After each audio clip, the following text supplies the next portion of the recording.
মায়েদের কাছে যদি বাচ্চা সামলানো আর সংসারের দায়িত্ব না থাকতো, তাহলে আমার মনে হয় পৃথিবীর যে কোনো যুদ্ধে মায়েরাই জয়ী হতো। একজন আদর্শ মা তার সন্তানের জন্য তার জীবনটা পুরোই ত্যাগ করতে পারে, বিসর্জন দিতে পারে। এটা পৃথিবীর আর কেউ পারে না। আসসালামু আলাইকুম, কেমন আছেন সবাই? সুন্দর দিনে নতুন আরও একটি ভিডিওতে আমার ইউটিউব চ্যানেলে আপনাদের সবাইকে স্বাগত জানাই। আজকে ভিডিওটা আমি সন্ধ্যা থেকেই শুরু করেছি। সন্ধ্যায় আমার ছেলের জন্য এখানে চিজ পাস্তাটা রান্না করতেছিলাম। আসলে বাচ্চাদের কীতে ভালো হয়, কি খাবে, কোন জিনিসটা তারা পছন্দ করে, এগুলো কিন্তু একটা মাই সব সময় খেয়াল রাখে। মায়েদের যত শরীর খারাপ হোক, খারাপ লাগুক, তারা কিন্তু চায় তাদের বাচ্চা যাতে সুস্থ থাকুক, ভালো থাকুক, বাচ্চার কোনো ক্ষতি না হোক।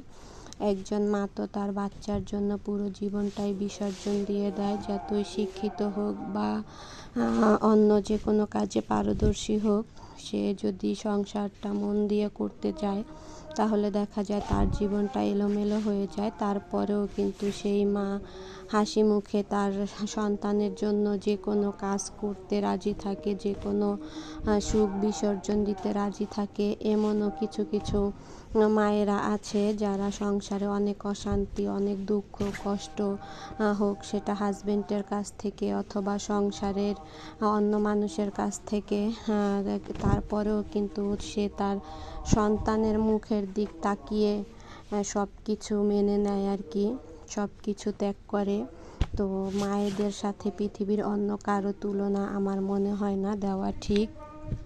ভিডিওর এ পর্যায়ে এসে বলছি, যারা আমার ভিডিওটা দেখা শুরু করেছেন, ছোট্ট একটি লাইক দিয়ে দিবেন প্লিজ। আপনাদের একটা লাইক আমার অনেক উপকার করে। এই কথাটা আমি আসলে প্রতিটা ভিডিওতেই বলি।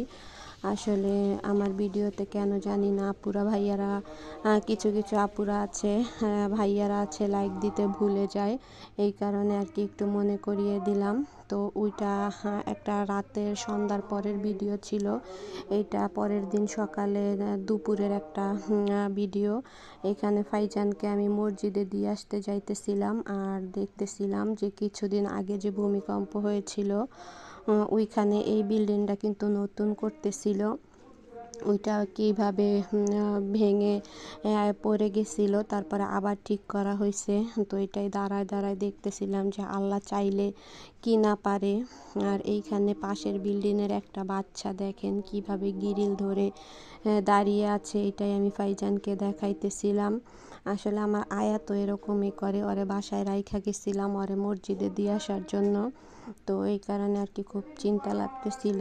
ফাইজানকে বলতেছিলাম, দেখো ওই বাচ্চাটা কিভাবে ঝুলা রইছে। তো ওইখান থেকে আসার টাইমে একটু যেইখানে কাপড় রোদ দিয়ে মাঠে, ওইখানে গেছিলাম।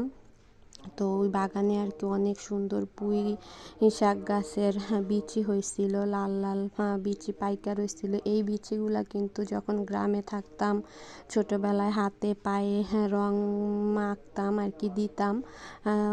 এখন আর কি এগুলা অনেক মনে করি, ছোটোবেলার স্মৃতি